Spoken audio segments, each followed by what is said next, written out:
Are you tired of dense protagonists who panic at the mere sight of soft layers of human texture? So shy. Even a Yandere girl would retire, start a therapy blog, and call it Lips Unreachable? I know you are. That's why I search for this guy, who not only catches women like rare collectibles, but turns them into limited edition Pokemons. In the center of a city, somebody just got first place at a street lottery, winning an amazing prize. Thankfully, there are still a few more rewards. And the protagonist is lucky enough because he got the secret grand prize, a big jackpot nobody knew about. Believing he will get back all that money he wasted on crypto, the boy follows the director inside a tent. That place looked really weird, completely different from what he could see from outside. That place did not look like a tent. It looked more like a room where circus people are training. In front of him is the person who got the first prize, and he just got a skill that enables him to use tentacles. Right then, that person started disappearing while being surrounded by a powerful light. The woman at the stand then approaches Kakeru, congratulating him for winning the grand prize, and explains to him that the person in front of him just got sent to another world. Hearing that, he got surprised. What does she mean by that? Is it really possible to move to another world and lose your V card to a monkey-looking lady?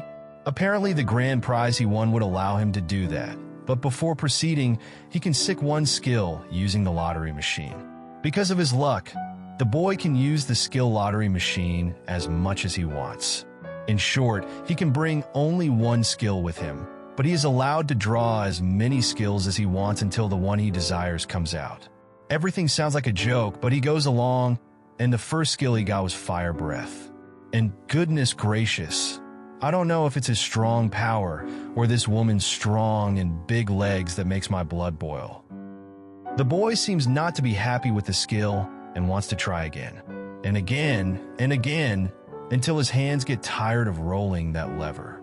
But finally, when he starts believing the drops are getting worse, he got the big prize, a strong light coming from the ball he received. Without even knowing what it is, just that its name is 777, the boy decides this rainbow-looking skill should be the one he is going with. The woman starts using her teleportation spell and informs him that once he gets there, he can come back whenever he wishes, but once back, he will not be able to return to that new world. Everything worked well, and now he found himself in the middle of nowhere, and up in the sky there is a dragon flying. Observing that, Kakeru is amazed and wondering if all those things he knows about Otherworld from mangas are real. Right there and then, a giant creature approached, prepared to welcome Kakeru into this new world. Thankfully, he manages to dodge the attack, and with a fire in his eye, the boy is ready to test the skill he gained. Standing still and waiting for the bull to attack him, Kakeru can feel something overflowing. And it's not just his heart pumping blood like crazy, knowing this is going to be fatal. And indeed, it is fatal, but not for Kakeru. Instead, the bull finds itself flying through the air after a powerful punch. Amazed by his power, Kakeru discovered that he really had an amazing skill. But right then a scream can be heard. A cart surrounded by knights is attacked by several monsters, like the one that Kakeru just took down. It looks like they are about to meet their end, but fortunately for them, the boy has shown up, kicking and punching all those creatures. He lifted those bulls like they were sacks of potatoes, amazing everybody who witnessed it. Once he managed to defeat all of them, one knight named Fortius approached him, saying he is a knight of the Mercury Kingdom. He offers his gratitude for the help received, suggesting if it weren't for him, who knows what could have happened to the princess. Right at that moment, something that can be tasted without ever touching your tongue and be enjoyed without even opening your mouth appeared in front of Kakeru. She is the princess and thanks the boy, praising his strength. Being able to defeat all those bulls must mean he is a well-known adventurer. The boy can't find his word properly while that huge and beautiful scarf stands in front of his eyes and tells her it is not the case, prompting the princess to tell him not to be so humble. As the preparations are done, and they are ready to leave, the princess, who normally would have invited the boy to her royal palace, is right now on her way to an official business. That's why she offers him a token of gratitude. A fan, this object would help him enter the castle. With that being said, the girl says goodbye, hoping to meet again with Kakeru. Moments later, a merchant with his team is passing by in search of some mountain bulls, but is now amazed seeing the protagonist having already taken down a few of them by himself, since it is said it takes up to 10 adventurers to kill one bull. Hearing that, the boy wonders, are those bulls really that strong? Seeing Kakeru does not have a way to transport the bull, the merchant offers to help him by buying the bulls for a silver coin. However, Kakeru doesn't need anything like that. He can use his strength and lift the bull with no issues. Later, after selling the bulls in town, he is rewarded with a table full of silver coins. It is obvious this amount of money is a lot, but the boy does not even have any clue what the value of a silver coin is. Moreover, there is a paper scrap-like thing, and the boy asks Salamas, the merchant, what that is. Apparently, he is not able to see the paper, prompting the boy to believe this is a magical thing related to the lottery, and he is the only one able to see it. Then it comes, a fox-looking maid carrying 2 huge and solid-looking teacups. Kakeru cannot take his eyes off her. Those animal ears and her tail make her cute face even more appealing. Even an idol would be no match for her in terms of cuteness. The boy can't hold himself back anymore. He wants to put his hand on the fox and tickle her fluffy chest. While filling his mind with dirty thoughts, he takes out a fan, trying to decrease the heat. The merchant, looking at the fan, he observes something, and right then something appears in between the two. Apparently, this fan is the princess's property. The crest belongs to the royal family, Mercury, and the crest will float once you apply some magic power to it. Based on rumors, only distinguished knights that fought for the royal family can receive such things. Salamas now fully believes Kakeru is a strong person who received Her Highness's trust. Without losing any time, the old man jumps on his knees and desires to help Kakeru in any way possible, prompting the boy to say he wants to buy some stuff. First of all, he needs a house, and it's done. He got a nice-looking mansion. Second, he needs somebody to help him around, and who would have thought the boy would go for the fox-looking girl? I wonder. The little creature is named Miu. This is the beginning of Kakeru's new life in this world full of diversified beings and fluffy-looking creatures. Apparently, there was a ghost inside the house, not allowing the boy to pet his first acquired maid. Kakeru is dodging its attacks with ease while carrying Miu into his strong arms. The ghost is shooting eyes from different directions, and it seems like it doesn't want the boy to go through some doors. However, he manages to go through the doors and finds the ghost.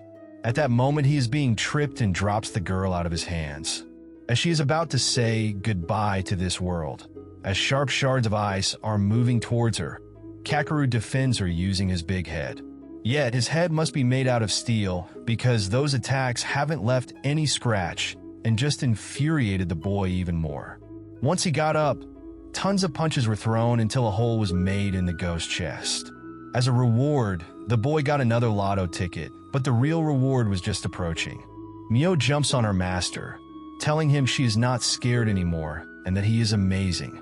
More than that, Kakeru gives her a good hug and is ready to pet her really hard. After that long petting session, Kakeru is holding that lottery ticket he received and remembers how the woman told him he can go back to that world if he prays really hard. In the next moment, a door appears, and when he passes through it, Kakeru finds himself back in the weird-looking room with the clown-looking girl in front of him. To be honest, even though I'm not a big fan of clowns, I would let this woman make fun of me, just as long as I don't have to hear that honking noise every time she opens her mouth. She smiles really hard, seeing the boy got a lottery ticket, and informs him this time he will not receive a skill, but he will get a prize from the list. On that list, he got magic stones that can be used for offensive or defensive purposes, a 50% discount shopping card that can be used infinitely, a different dimension storage space, and a warp feather that allows him to teleport anywhere he had been before. For some reason, When hearing he can use one ticket only one time, the boy decides he wants to gather more and use them at the same time. Back into that world, the boy is in the town of Roizen having dinner with his maid, having some mountain cattle. That meat is so tender and juicy, seeping out non-stop in his mouth. However, it is not the time for him to be satisfied. Kakeru got the money because of the mountain bulls, but he does not know how to get more lottery tickets. However, his thoughts are interrupted when the girl shows her pleased expression, suggesting she never thought she would be able to eat such delicious food on the same table with her master. Yet Kakeru informs her that from now on he's going to feed her lots of delicious food, and he's got some pretty tasty desserts in mind. Right then, the server approaches them asking about the food, prompting Kakeru to give her a compliment. Apparently, this kind of dish is not very common since mountain bulls are difficult to defeat, but thanks to a strong adventurer, they receive some good quality meat. Mio, knowing that strong adventurer must be her master, turns her head towards Kakeru, but by his look, it seems like he wants to keep that a secret. When the woman received her payment, with a silver coin, she expressed her worry, saying there has been a shortage of copper coins for some reason, and they're having a hard time coming up with enough copper coins for the change. Therefore, he should bring a smaller amount of money next time you'll be coming by. Right at that moment, Kakeru's ears twinkle, and he hears somebody saying it's risky to collect more copper coins. It looks like he is the only one who can hear them, and that is because of his 777 ability. Without losing any time, he starts running towards where the sound is coming from and finds himself in front of a building that must be of an important person. He can see the people inside using his ability and finds out those guys are melting copper coins and selling them. In order to do that, you must be part of a big organization. Kakeru would like to let the police solve that issue. But right when the girl was about to tell him something, a noble named Kefka showed up with his guards behind him. Without losing any time, Kakeru tells them about the people inside melting copper coins. By the look of it, the man finds himself in a difficult posture and tells them he won't let go of any criminals. But when he saw the boy carrying the fan, the princess gave him wonders if he was sent here by her. Therefore, finding out it was just a coincidence, Kefka tells his guards to arrest Kakeru. Letting his guard down, both Mio and Kakeru are being restrained, and the noble shows his true face, telling them they shouldn't have poked their nose into someone's business, furthermore in front of his office. He is working with criminals to make some profit, and if the princess does not know about it yet, he must end Kakeru and Mio's life. Hearing all that, the boy gets angry and activates his skill, getting free and smashing the head of the one who was holding his beloved woman. The tables have turned, and Kakeru decided he is the one who will make justice and arrest the corrupted noble. Without breaking a sweat, the boy beats their asses harder than my mom ever did with her flip-flops. After a while, the guards understand there is nothing they can do to stop Kakeru and start running away, letting the noble alone, shouting for his subordinates. When there is nobody else to fight but Kefka the noble, he turns his head and sees a fireball coming towards his direction. It looked like Kakeru did not manage to dodge the fireball and took it directly, prompting Mio to shout after her master as the noble tells him this was the punishment for opposing him. To everyone's surprise, even Kefka's, the boy emerged completely unscathed. Apparently his magic resistance was multiplied by 777, and some weird feeling moved shivers through his body. It turns out he received the magic from the ghost he defeated in the mansion, and within seconds he gets rid of Kefka, receiving another lottery ticket, making him realize that by defeating enemies he will receive those tickets. A few days later, after Kakeru's battle, the town is in an uproar. The boy is called to the public office where the incident happened, the place where he used his ability and froze the entire building. There, he meets Harem, who stopped in the town to see her little sister. As the two greet each other, staring deeply into each other's eyes, a knight comes from behind, calling the girl's name, wondering if this person is the one she was talking about. She is the princess's little sister, and the two of them look almost identical, giving the impression they might be clones. This makes it hard to concentrate, as one seems cute and gentle while the other seems very conservative and dominant. After having a hardcore fight with Iris, you may lay your head on Haim's warm and soft chest. Hearing the boy's remark, one of the guards jumps in, furious at Kakeru's way of speaking in front of Her Highness. But it's fine. Iris, who is in charge of quarrels in the state, tells the boy she is the one who called him over and wants to hear something from him. Apparently, she was curious about the group of criminals and their connections. Even though they had suspected someone for a long time, there was no proof until now. That's why Iris expresses her gratitude, mentioning it is expected from the person whom Haim granted the folding fan. But there seem to be more similar incidents happening, and they involve copper coins. It is something that has occurred many times in the past. Hearing that, Kakeru realizes that even if they put El Maso's group in prison, another organization might appear again. Fabrication of money happened in his former world as well, so they need a basic counterplan. He comes up with a solution for the problem, surprising Iris. Kakeru takes a paper, writes down the number 1000, and asks the princess to put the same crest as the folding fan on the paper. There should be an announcement that the paper is issued by the royal family, and to use it as the new currency. Installing the crest is something only the royal family can do. Moreover, it is something that would remain for eternity. This is something nobody would be able to counterfeit, and it would become money that's not worth destroying. This is really surprising, but one of the guards interrupts, saying that distributing the royal crest in the market would lead to the fall of the royal authority. However, Iris exclaims that it will not. With this, the kingdom will be stabilized, the currency will be stable, and they can use the remaining money and copper coins as resources. On top of that, national transactions will be easier. The equivalent cost of one sheet of this paper will become 1,000 copper coins. With a smile that makes all worries go away, she suggests it's a wonderful idea, and thanks Kakeru. She declares that one day she will offer her gratitude in her name. Therefore, with his wisdom and amazing ability, Kakeru might be able to help the princesses with something. The place they went to was far away from the Mercury Kingdom. By chasing horses from town to town, they arrive at the front lines in a place named U-Boy, and observing it, the enemy's condition was strange. Previously, barbarians came here to the front lines for the subjugation of war, but recently some of them had run from their base to this place, completely forgetting about the Mercury Kingdom. Some of these barbarians collapsed, full of wounds, and a number of enemy soldiers being rescued kept increasing every day. Especially during the past few days, it started becoming even stranger.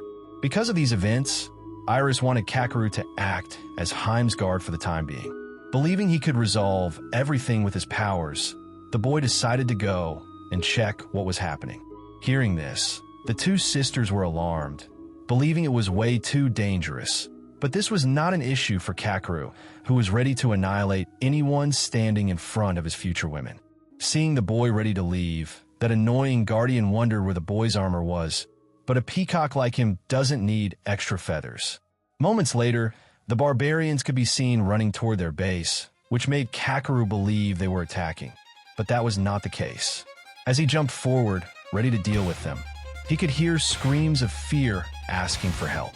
All the barbarians came while surrendering, asking to be protected. He is coming. While wondering who that person was, one barbarian could be seen with a sword piercing through his chest. A huge, orc-like figure was growling. Apparently, this was the king of the barbarians, who for some reason had started attacking his own people. With no sign of resistance, the big boss annihilated everybody and was now ready to attack the princess. Yet, Kakeru jumped in, rescuing the princess once again and grabbing her in his strong arms. Wondering why this was happening, they came to the conclusion that the sword might be behind it. But right then, another attack went toward the other sister, who was grabbed by the boy and taken away. Apparently, that was the demon sword Eleanor, the cursed sword of the supreme ruler Rodotos, who once subjugated the continent. Letting the princesses out of his hands, Kakeru moved forward, facing the big boss directly. A normal sword stood no chance. It broke within a few attacks. Realizing that, when the big barbarian sliced forward, Kakeru just moved behind him and, mockingly while slicing his body, told the big guy he was way too slow. Everybody was surprised by what had just happened. The boy's power was overwhelming. However, something else was happening at the same time. The big demon sword had just fallen in front of the princess who was being taken control of. Looking in front of him, Kakeru realizes that the sweet princess has become a devil, a demon princess capable of crushing everything with just one move. Just her stare could make anyone freeze in place. Apparently, she is able to summon undead troops that once devastated various countries across the continent. Not fully understanding the situation, Kakeru decides to handle things the way he knows best, with his fists, destroying anyone standing in his way. He even faces the princess controlled by the sword and has a hard time dealing with her. Not because of her tempting curves, but because of her immense power. Even when he tries to grab the sword from her hands, something resembling a devil's shadow intervenes, stopping him. There is more to the sword than the eye can perceive, as it now has new tricks. While the other princess fights the skeletons and gives orders to evacuate the injured into the fort, the possessed princess approaches, radiating a dark aura. There they are, the two sisters, ready for their final confrontation. However, while being controlled, the possessed princess realizes what is happening and tries to warn her sister to run away. With the last bit of consciousness she has, Helene asks Kakeru to put an end to her misery. Kakeru, favoring good girls, grins and unleashes his full power. Jumping forward, he grabs her hand, letting the shadow thing strangle him. Holding his sword in the other hand, he uses his 777 power to slash at the demon sword. With this attack, he manages to knock the girl down and make her drop the devilish weapon. Carrying the girl back toward the fort, her sister approaches, showing her relief and happiness that Anu is safe. Yet the battle is not over. Countless skeletons still roam nearby. Right before attacking them, Kakeru hears a voice coming from the sword. It expresses interest, never having expected someone to break free from its control. Seizing this opportunity, the sword attempts to possess him, but even when Kakeru grabs it, it fails. Annoyed, he tells it to shut up and begins obliterating the demon's subordinates. While easily defeating them, Kakeru concludes that the sword's reputation for subjugating many countries was misinformation. They are far too weak. In the end, he sits atop a pile of bones, not even a bead of sweat on his face. Stomping on the sword with his foot, the demon inside rages, expressing its desire to defeat him. Yet Kakeru's ability to swing it so many times is truly remarkable. Back at the fort, people are surprised that Kakeru can hold the sword without being affected. But something more important is happening. The princess who was just possessed approaches him and, in the next second, faints in his arms. Her flushed face expresses her desire to be with Kakeru as soon as possible. Feeling her body's heat, Kakeru wonders what is happening. The sword reveals that this is a side effect of being controlled by it. Those who are affected experience urges that, if unaddressed, could overwhelm their body. Facing the people of the fort, Kakeru tells them to entrust the princess to him. Jumping on the horse, he gallops away before anyone can understand what is happening. Not long after, he arrives home, where Mio welcomes him. Without explaining much, he tells her to take care of the horse. His blood seems to boil as, in the next moment, he disappears without answering her question about the person in his arms. Kakeru carries the princess into his room, gently laying her on his soft, inviting bed. Moments later, with ritualistic tenderness, he administers the medicine, each movement brimming with care. That ritual lasts for hours, or so he believes. What is certain is that the woman falls asleep, likely because of his exceptional care. Finally, stepping away from the girl and grabbing his sword, he slaps it, scolding it for causing all the chaos.